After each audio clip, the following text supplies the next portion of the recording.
What's up, everybody? I had a no-show for today, so I figured I'd just turn the camera on and do a little lesson video and some playing for you here. But it really, because I've been helping my other students with this bass drum technique and getting used to syncopation, and also practicing playing 16ths with one bass drum pedal so that you can still keep time with the hat at the same time you're playing 16th notes with one bass drum pedal. So basically we do that by practicing different groupings of notes. So just think of your groupings is just a fancy term for the amount of notes that you're playing together, right? So a grouping of 1, a grouping of 2, a grouping of 3, a grouping of 4, and so on, that kind of thing. So usually what I like to do with my students, especially for a warm-up when we're doing groove warm-ups, usually what I'll do is I'll put a click on, first and foremost. We'll practice our subdivisions on the snare. So as I kind of went through in my last video, quarter notes, eighth note triplets, 16th notes, 16th note triplets, 32nd notes, and then after we get warmed up with them on the snare, we play them in a groove sense, and that whole thing. Then after we kind of get that going, then with the groove sense and getting your bass drum warmed up, first I would recommend just playing them with 16ths, because you are going to be playing 16ths in the bass drum. So that way you kind of figure out where the placement's at, count your syllables so you know where they're at, okay? And then once you get used to the placement and the technique of playing faster bass drum, or faster note values with one bass drum pedal, that then switch it to eighth notes or quarter notes so that it becomes highly syncopated, highly syncopated, especially if you're playing quarter notes and you're playing like 1 EN, 3 EN, 1 EN, I'm really exaggerating my motions so you can see. But so basically, starting with 1, okay, and starting with 16ths. So that if you're playing a grouping of 1, what would it be? Well, you could put it in lots of different places, but in 1 and 3, we'll just put it on 1 and 3, okay? So the first one, and play each one for 4 bars. And so you're playing a progression grouping of 1, 4 bars, grouping of 2, 4 bars, grouping of 3, 4 bars, and then grouping of 4 or all 16th notes, 1 E and a, 4 E or 3 E and a, depending on where you put it, but playing all 4 16ths. So you start with 1 and stack it so that way it's a little bit easier for you to figure out where everything goes, okay? And I'll play it nice and slow for you first, all right? 1 E and a, 2 E and a, 3 E and a, 4 E and a, 1 E and a, 2 E and a, 3 E and a, 4 E and a, 2 E and a, 2 E and a, 3 E and a, 4 E, 3 E and a, 2 E and a, 2 E and a, 4 E and a, 4, 2, 3, and now grouping a 2, 1 E, 3 E, or 1, 2, 1, 4, 1 E, 3 E, 1 E, and now grouping a 3, 1 E and 3 E and 1, 2, 3, 1, 2, 3, 1 E and 3 E and 1 E and 3 E and, now grouping a 4, 1 E and up, 3 E and up, 1 E and up, 3 E and up, 1 E and up, 3 E and up, 1 E and up, then switch to eighth notes, 1, back to grouping 1. Now do it all with eighth notes. Now it's going to be syncopated, okay? Well, this is stacked, obviously, but once you get to your 16th notes in the bass drum, it'll be syncopated, okay? And here we go. Here's our 4th bar. Now 1 E, 3 E, 1 E, 3 E. So the first note stacks, the second note doesn't. Stack, stack not. 1 E. I'm playing over more bars, but I'm trying to explain what I'm doing. Now I'm grouping a 3. 1 E and 3 E and 1 E and 3 E and 1 E and 3 E and 1 E and 3 E and, now all 16ths. 1 E and up, 3 E and up, 1 E and up, 3 E and up, 1 E and up, 3 E and up, 1 E and up, 3 E and up. Then the harder part is keeping the hat going while playing all your 16ths.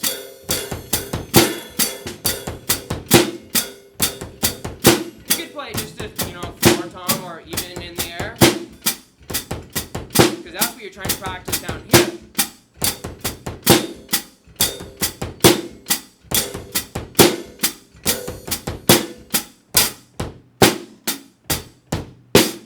Then you can try your different groupings, and then once you get used to your different groupings and your syncopation, stacking it, playing your 16ths, playing 16ths with one bass drum pedal, all those different elements, then combine your groupings. So like 1E and a 3.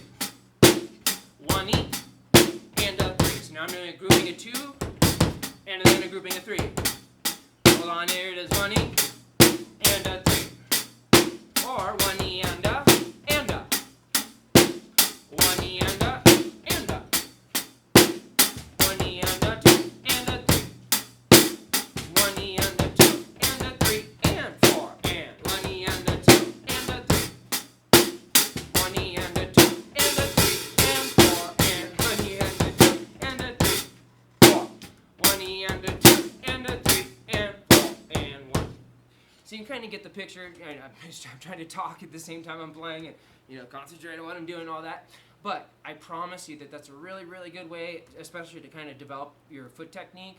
Just like you have to practice with your hands, and I always recommend, technique, and a lighter touch, make sure you practice your motion and your technique. Same thing with our feet. You gotta practice with your feet in the same way, because, just like you would practice a double stroke, like an open stroke with your hands, same thing with your foot, where you got to practice that toe ball technique, or heel toe technique. Or there's a lot of different ways of playing, or slide technique. So I know you can't see my foot, but starting in this position, sliding my foot as I go. Versus heel toe, which is, or I should say toe ball, because you're using your big toe and then landing on your ball of your foot on the second note. That's how you play quicker 16ths with one bass drum pedal. Then the feather technique, and that's how you're playing those constant note values. And it takes a while to kind of get that. At first, it's kind of like when you're bored in class and you're like twitching your foot on the ground, like I'm kind of bored and just kind of twitching my foot, that kind of thing. It's that kind of motion at first. Let me move the camera down here. See my foot?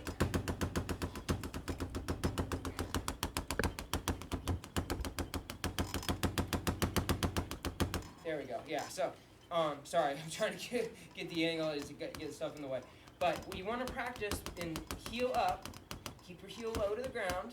You want your heel. You don't want your foot all the way up here. You want your foot as low to the ground as possible, but still heel up.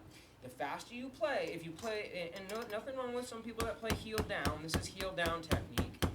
And if you're playing lighter note values or you're playing simple patterns, then that's fine.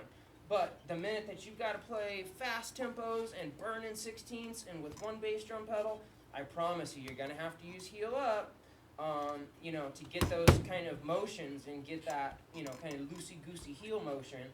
You're going to have to not use heel down technique. Plus, it's going to burn your shin muscle out if you just keep playing everything like that.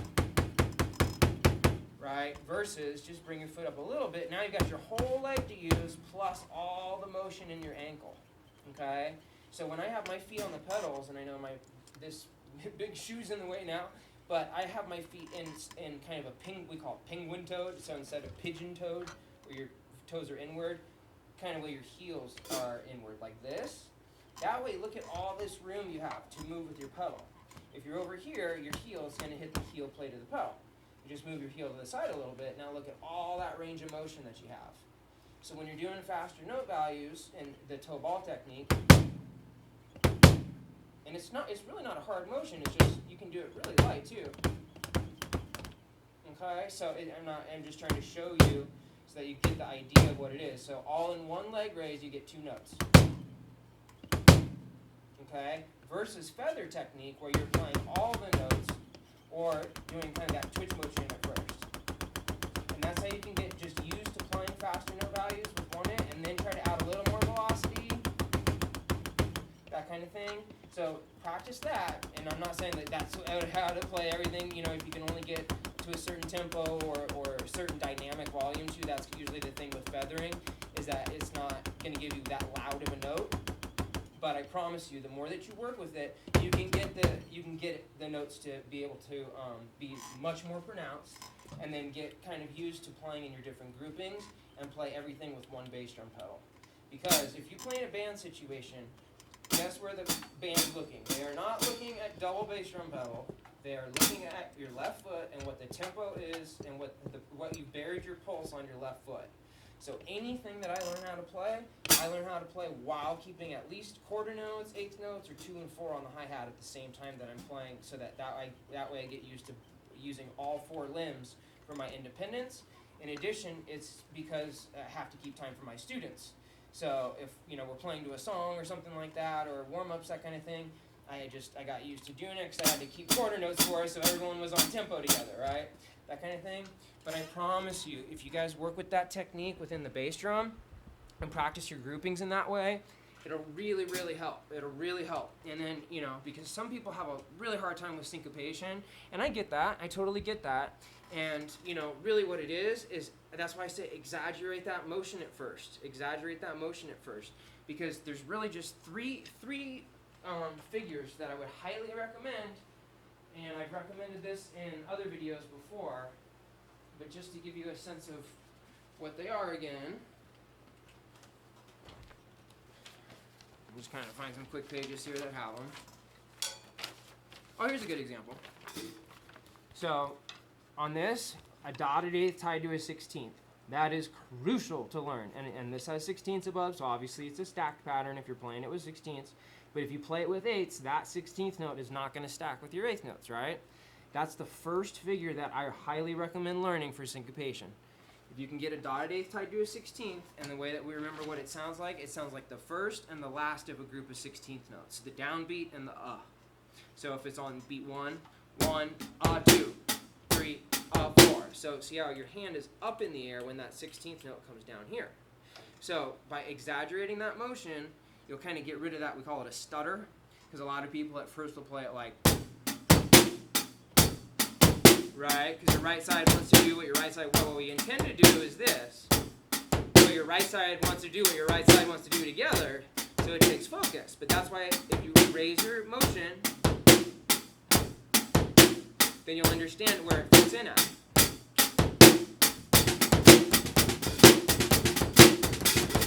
Okay, right? Then the next one, okay, after you got your dotted eighth tied to a 16th, the next one that's really important to learn, well, it's not the exact figure, but this will do. This one has a 16th and then 2 eighths, but basically the technique, see how this is an eighth tied to 2 16ths, and see basically the way I would kind of look at this is 2 quick notes and then a slower note, or we call them long and short value notes. But short value note and then medium value notes. Short value note, fast note, length note. I'm trying to think of all my terms while I'm trying to describe it. But those 3 things, those 3 patterns are crucial to learn, because one is dotted eighth tied to a 16th, 1, 2, 3, 4. The other one is let's do the eighth tied to 2 16ths. So 1 and up, 3 and up. So the first note will stack, and the second note will stack, but the third note won't stack.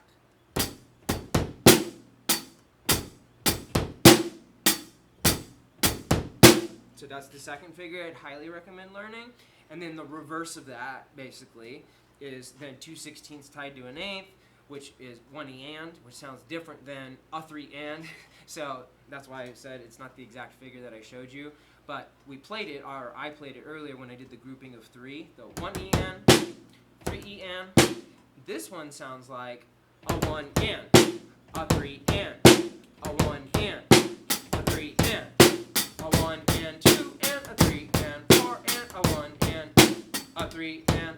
So basically within all of those 3 techniques and within syncopation, they all kind of have their own little vibe on the bass drum with them. So when you're playing on the bass drum with them, dotted eighth tied to a 16th, that's just standard technique.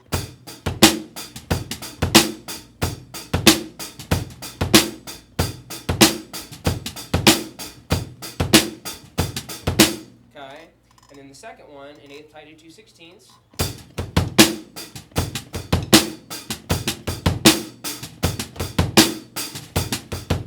So you can see how I'm doing kind of a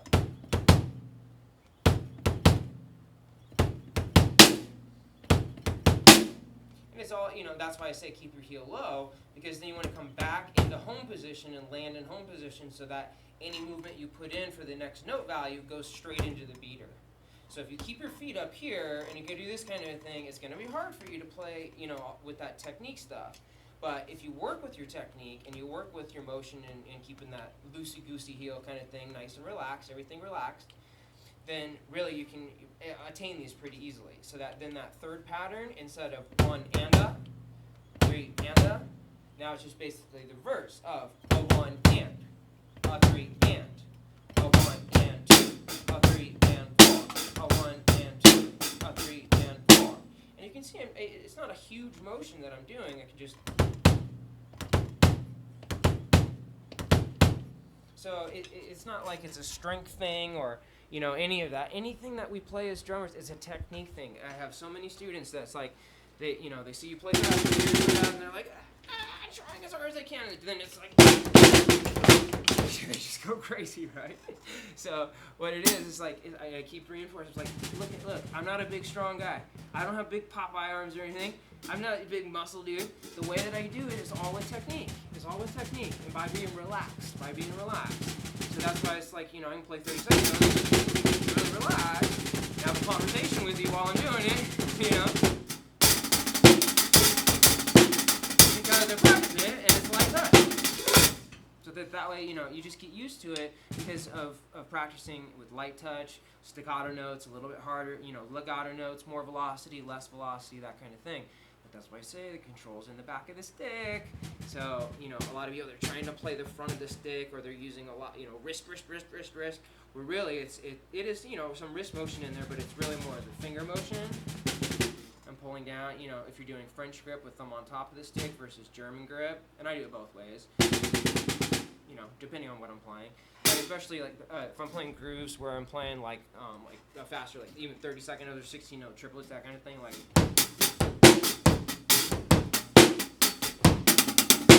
That kind of a thing.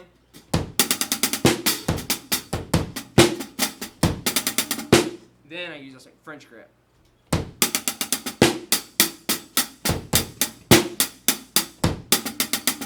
So see, I'm just using my angles to get different dynamics. Play on the tip of the stick, play on the side of the stick, kind of get different figures in there. Have all sorts of fun with just your hi-hat. So, anyway, a lot of stuff in this video, I know. But just kind of wanted to do a quick little lesson video and really focusing on those groupings in the bass drum, playing it with one bass drum pedal, not two bass drum pedals, and then finally, trying to get your left foot involved if you're at that advanced level. Yeah, if you're at intermediate or advanced level, and you can keep the hat going at the same time you can play 16ths with one bass drum pedal, then I highly recommend practicing that. And start slow, count your note values, and like I said, stack it at first if you have a really hard time with the syncopation part of it. But it's a really important thing to practice, and it's going to strengthen your bass drum foot like nothing else will, I promise. Because if you're burning 16ths with one bass drum pedal, and you also can keep time with the hat, and you can do it reliably, and for 5 minutes long of a song, you are killing it. You're killing it. So anyway, hope that helps some people. But just remember the term groupings. Have fun practicing your groupings. Think of your subdivisions. Use different subdivisions. Put your groupings in different places so that way you're not just always getting used to 1E, 3E. You could do a 1, a 3. Wherever you want to put it. So. But the important part is practicing those different groupings, practicing 16th notes in the bass drum while you're practicing 8th notes or quarter notes in your ride pattern. So that way it's syncopated. Okay? Alright guys. Love you guys and happy drumming. Hope everyone's doing well. And I'm waiting for my next student, so I don't know, we're at 20 minutes already. My goodness. Well, if you've made it this far in the video, then congratulations to you. And I guess I'm just going to play and have some fun until my student gets here.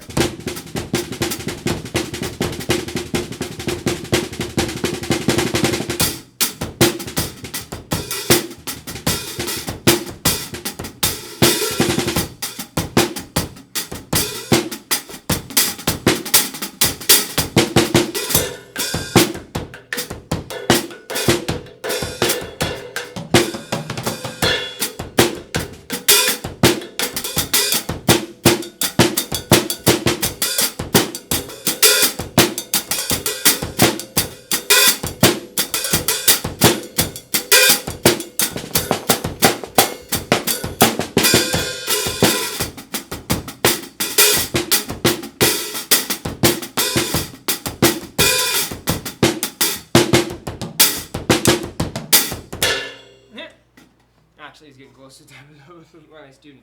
Actually, you know, really quick, last thing, as I promised, this is an awesome Steve Gadd lick. I promise. This is super cool one. So, and it's meant to be played as 30-second notes, but it's kind of crazy and kind of tricky. So I highly recommend just playing it as 16th notes first until you can get it up to speed. So what you're using is double stroke 30-second notes, in addition to a linear pattern, with bass drum. Okay, and you have to lead with your left hand. So if you're a lefty, then congratulations to you because you got your dominant hand to lead with.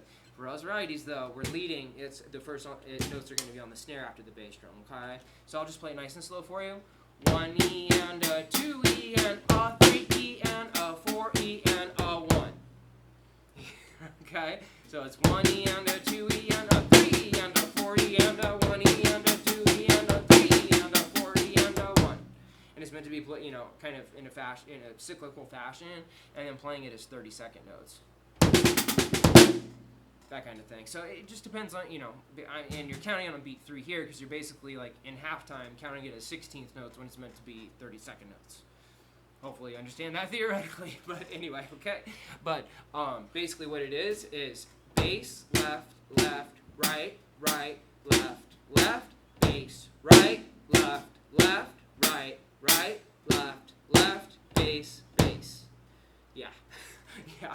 So again, bass, left, left, right, right, left, left, bass, right, left, left, right, right, left, left, bass, bass, left, left, right, right, left, left, bass, there, left, left, right, right, left, left, bass.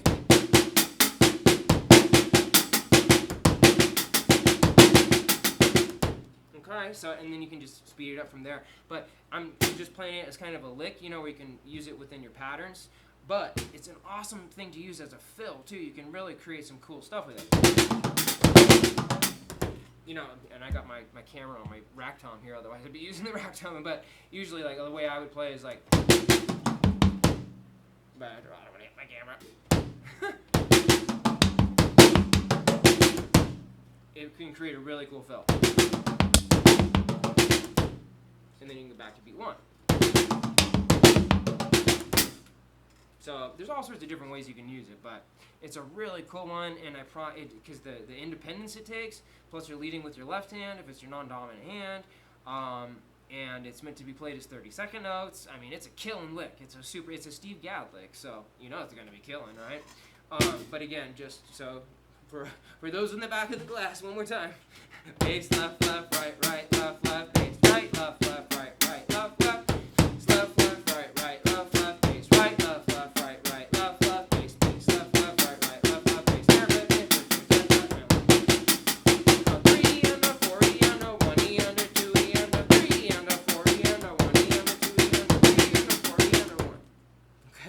So it's another just little thing I'll throw in there. 23-minute long video, so I know my students here by now.